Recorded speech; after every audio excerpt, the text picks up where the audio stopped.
Assalamualaikum warahmatullahi wabarakatuh. Selamat malam, salam sejahtera untuk kita semua. Om Swastiastu, Namo Buddhaya, salam kebajikan. Yang terhormat pimpinan dan para anggota Komisi 2 DPR RI, yang terhormat Bapak Menteri Pan-RB beserta jajaran, dan para hadirin yang berbahagia. Puji dan syukur kehadirat Tuhan Yang Maha Esa, hari ini kami dapat bersilaturahmi pada rapat kerja dan rapat dengar pendapat antara Komisi 2 DPR RI dengan Kementerian Pan-RB dan BKN. Pada kesempatan ini kami mengucapkan terima kasih atas dukungan, saran, dan masukan dari Komisi 2 yang disampaikan selama ini. Pimpinan dan anggota Komisi 2 yang saya hormati, sesuai dengan agenda rapat pada hari ini kami akan menyampaikan mengenai pendataan tenaga non-ASN. Kami awali dengan statistik ASN pada saat ini.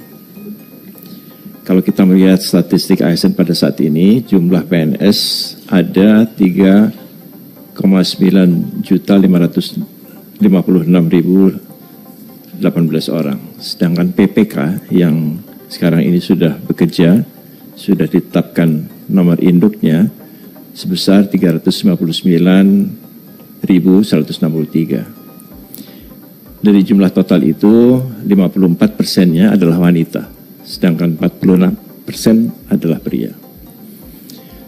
Kalau kita melihat dari sisi usia, maka yang terbesar itu adalah PNS ASN yang berusia antara 51 sampai 60 tahun.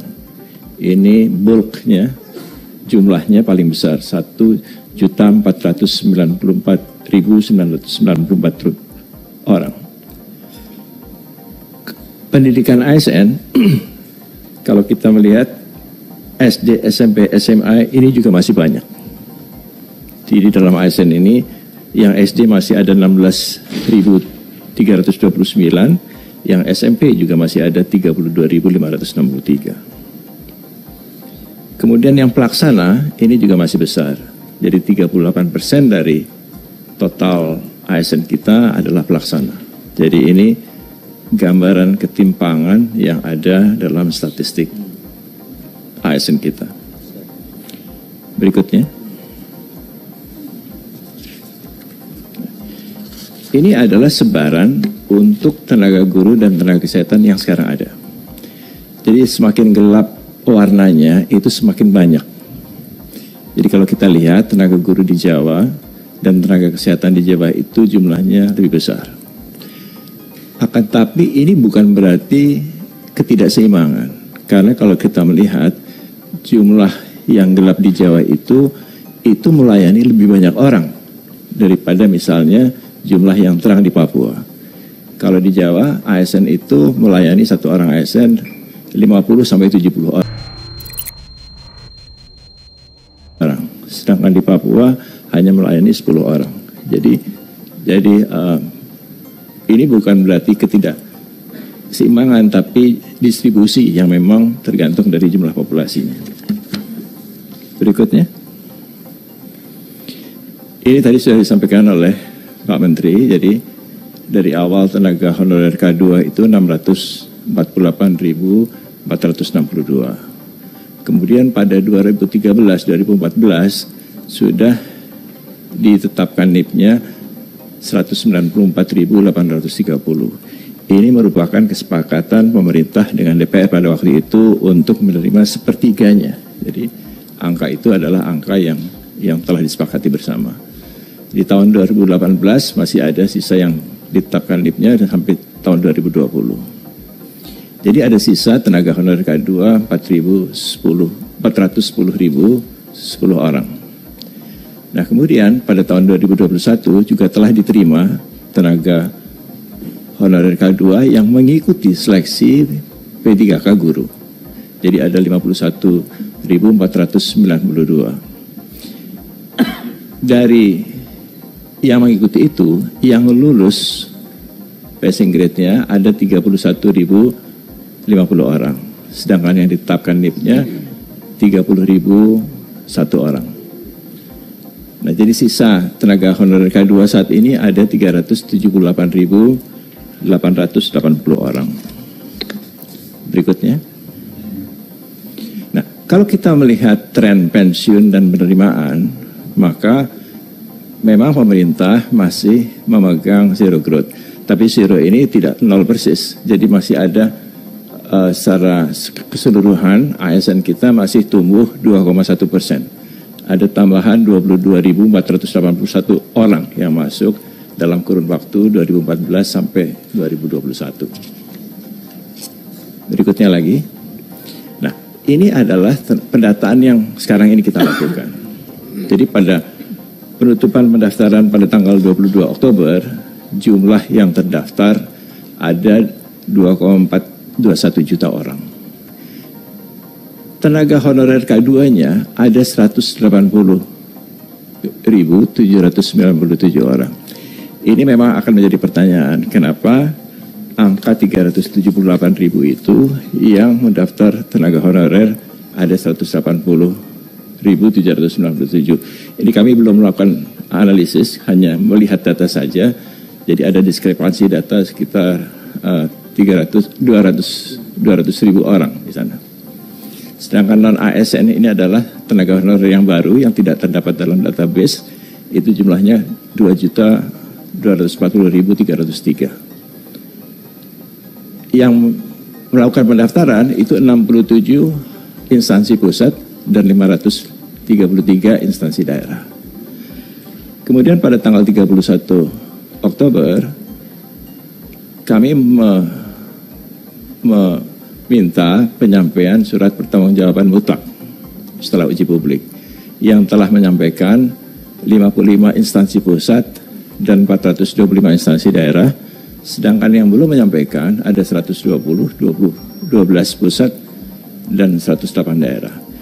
Ini jumlahnya agak sedikit turun, 203.360.723. Berikutnya.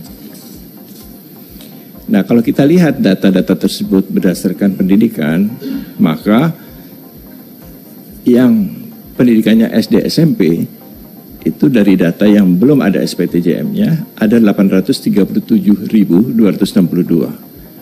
Nah, ini kami khawatir mereka tidak ada tempatnya di dalam formasi ASN. Sedangkan yang tidak menyampaikan ijazah, jadi belum ada ijazahnya, itu tidak ada dokumen ijazahnya, ada 2.847 orang. Ini jumlahnya menurun dalam penyampaian SPTJM oleh PPK-nya, pejabat pembina kepegawaiannya. Jadi untuk yang lulusan SD SMP, diploma maupun yang tidak menyampaikan ijazah turun, akan tetapi yang sarjana itu meningkat sedikit. Berikutnya. Nah, kalau berdasarkan instansi ini tadi sudah kami sampaikan, ada total 600 instansi, tapi yang menyampaikan SPTJM itu yang belum ada 120 instansi saja. Berikutnya lagi. Nah, kalau kita kelompokkan berdasarkan jabatan, maka jabatan untuk administrasi dan teknis ini masih besar jumlahnya. Ada 651.145 untuk teknis dan 747.869 untuk administrasi. Yang atas dan yang bawah ini, yang atas belum ada SPTJM-nya, yang bawah sudah ada SPTJM-nya. Jadi berubah turun sedikit, tidak begitu banyak. Berikutnya lagi. Nah, kalau kita lihat dari breakdown berdasarkan tenaga honorer K2 dan non-ASN, maka untuk pendidik itu yang masuk kategori tenaga honorer K2 ada 45.604, sedangkan yang non-ASN ada 686.858. Tenaga kesehatan ini yang tenaga honorer K2 ada 2.111, yang non-ASN ini tenaga honorer yang baru, yang non-ASN itu, adalah 203.188. Untuk penyuluh, ini berbagai penyuluh, ada 2.429 untuk tenaga honorer dan 72.003 untuk non-ASN. Sedangkan teknis administrasi ini masih paling besar jumlahnya. Teknis 57.733 dan administrasi 72.251 dari tenaga honorer, dan untuk non-ASN 552.722 dan 665.824. Jadi ini jumlah yang besar untuk tenaga teknis dan administrasi. Berikutnya lagi. Nah, ini kalau kita lihat dari pendidikan dan jabatan, yang berpendidikan SLTA ke bawah itu masih besar. Sedangkan dari jabatan, administrasi dan teknisnya itu mencapai 57%. Berikutnya. Nah, dari yang mendaftar, 10 instansi pusat dengan jumlah terbanyak itu yang paling banyak Kementerian Agama. Memang Kementerian Agama ini jumlah ASN-nya paling banyak di Indonesia. Jadi ada sekitar 230.000 ya, kalau tidak salah totalnya. Dan ini ada tambahan, mereka menginginkan 133.000 lagi. Jadi kalau ini tambung semua, itu jumlahnya akan menjadi 360.000. Nah, ini 10 yang terbanyak, Bawaslu nomor 10, 7.729. Sedangkan 10 instansi daerah dengan jumlah terbanyak itu yang paling atas adalah Provinsi Jawa Barat. Nah, kota Surabaya ini juga besar. Ini jadi agak lucu juga, kota Surabaya ini honorernya lebih besar dari banyak provinsi. Ada 17.736. Dan jumlah dari instansi daerah lainnya. Berikutnya. Ini pengelompokan yang berbeda. Kita bisa melihat berapa jumlah perawat, bidan, asisten tenaga kesehatan, dokter, nutrisionis untuk tenaga kesehatan. Untuk tenaga pendidik ada guru dan dosen, penyuluh juga banyak sekali, penyuluh agama, penyuluh pertanian, penyuluh KB, penyuluh kehutanan. Untuk tenaga teknis ini ada tenaga pengelola, satuan pengamanan, ini Satpam ini masuk ke dalam tenaga teknis, tenaga kebersihan, ini juga masuk ke dalam kelompok teknis, dan tenaga administrasi, ini baik administrasi umum, pendamping klien, operator sekolah, operator SIAK, dan operator dapodik. Berikutnya. Nah, ini pengelompokan berdasarkan masa kerja. Jadi tenaga honorer non-ASN yang masa kerjanya di atas 11 tahun itu besar sekali. Ini sedikit agak mencurigakan karena dengan masa kerja seperti itu mereka seharusnya masuk dalam kategori tenaga honorer K2. Tapi masih banyak ternyata yang bekerja di atas 11 tahun itu yang masih non tenaga honorer K2, jadi tenaga non-ASN sekarang ini. Jadi saya tidak tahu ini angka dari mana sebetulnya, karena kalau itu dengan masa kerja seperti itu, mestinya mereka masuk tenaga honorer K2 dulu gitu. Nah, ini mungkin perlu kita validasi lebih lanjut, kenapa angkanya menjadi sebesar itu. Nah, kemudian dari sisi gajinya, ini gajinya juga agak aneh juga. Ada yang di atas 10 juta, banyak juga itu yang gaji non-ASN di atas 10 juta. Ada 5.943. Tapi ada juga yang tidak punya gaji sama sekali, kosong. Jadi ini juga agak mengherankan kenapa mereka bekerja sebagai non-ASN tapi tidak bergaji sama sekali. Itu ada 261.023 orang. Mungkin mereka tidak dibayarkan dari APBD sehingga tidak ada bukti untuk membayar gajinya. Nah, biasanya dibayarkan dari saweran SPPD atau dana taktis dan lain-lain yang tidak bisa dipertanggungjawabkan pengeluarannya, sehingga tidak ada kwitansinya. Berikutnya, ini tadi mungkin sudah saya lewatkan saja. Berikutnya lagi. Oh, mungkin sebelum itu gambar yang itu tadi. Sebelumnya lagi. Sebelum ini. Nah, ini ada yang diusulkan yang tidak sesuai dengan kriteria dari surat Menpan. Jadi ada yang masa kerjanya di bawah 1 tahun, itu tidak termasuk dalam kriteria itu. Itu ada 8.159. Kemudian juga ada yang usianya di atas 56 tahun, itu juga tidak termasuk dalam kriteria surat Menpan. Itu ada 1.599 orang. Ada yang usianya masih sangat muda, di bawah 20 tahun, itu juga tidak termasuk di dalam kriteria itu, karena kalau kita asumsikan lulus SMA 18 tahun, maka untuk P3K itu dia harus memiliki masa kerja 2 tahun. Jadi usianya harus di atas 20 tahun. Gitu. Jadi itu ada 189 orang. Jadi itu jumlah-jumlah kelompok-kelompok yang mungkin bisa kita hilangkan dari database ini. Berikutnya. Ini beberapa instansi yang tidak mengusulkan.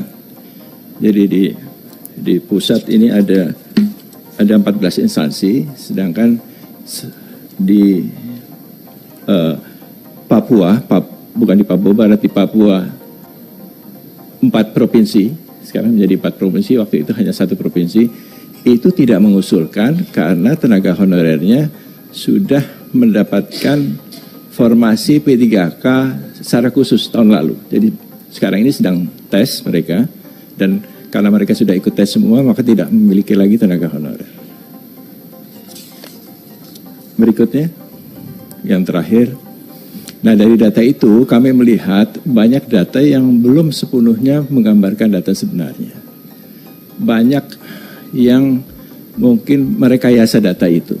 Jadi ini mungkin perlu pendalaman lebih lanjut, dan masih banyak 120 instansi yang belum menyampaikan surat pertanggungjawaban mutlak.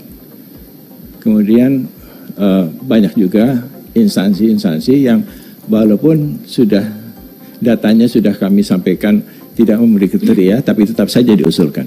Nah, ini jadi kami mungkin mengusulkan perlunya dilakukan verifikasi dan validasi atau audit data untuk yang tenaga honorer non-ASN ini.